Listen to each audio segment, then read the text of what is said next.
Welcome back to Math Tips and Tricks. Today we're going to be going over dividing decimals. So the first one, we're going to talk about dividing a decimal by a whole number.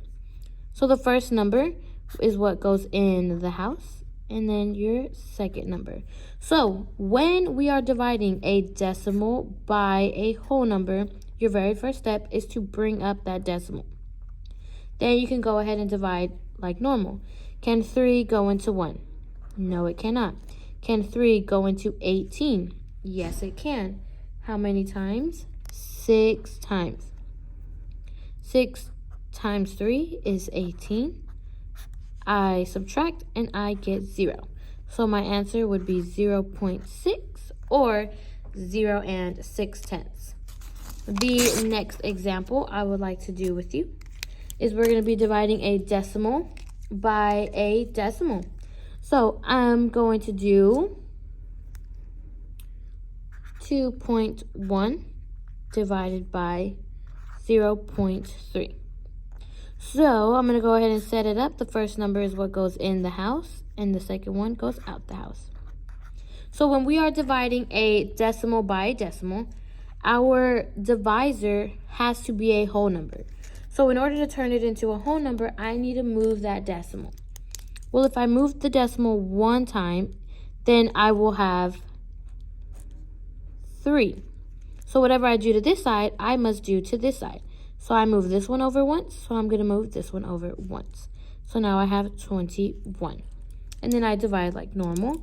Can 3 go into 2? No, it cannot. Can 3 go into 21? Yes, it can. 7 times 3 equals 21. There is my answer.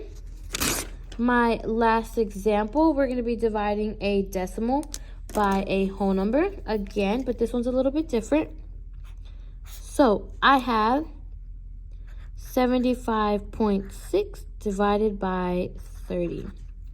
So I'm going to put my 75.6 and my 30 on the outside. So I asked myself, can 30 go into 7? No, it cannot. Can 30 go into 75? Yes, it can.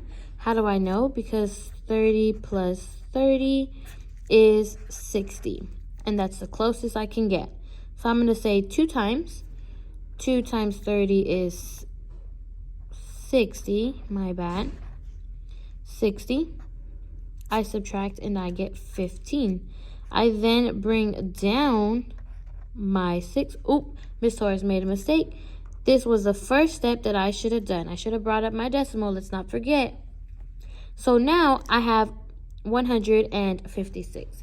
How many times can 30 go into 156?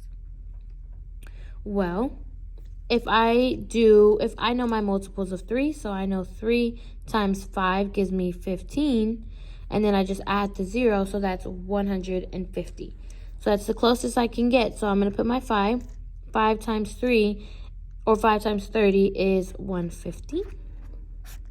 I subtract and I get 6. So this is why this one's a little bit different and it's special. Our answer will not be 2.5 remainder 6. I need to do something with this 6. So what I'm going to do is I'm going to add my 0 to the line and then bring it down. So once I bring it down, now I have 30. I'm going to go ahead and divide. How many times can 30 go into 60? 2 times 30 is 60 and 0. So remember, we do not want to be left with a remainder. So we would need to add a 0 and then bring it down. We will not be left with a remainder when we are dividing decimals. I hope this helps you. If you or your parent have any questions, please feel free to reach out to me. Thank you.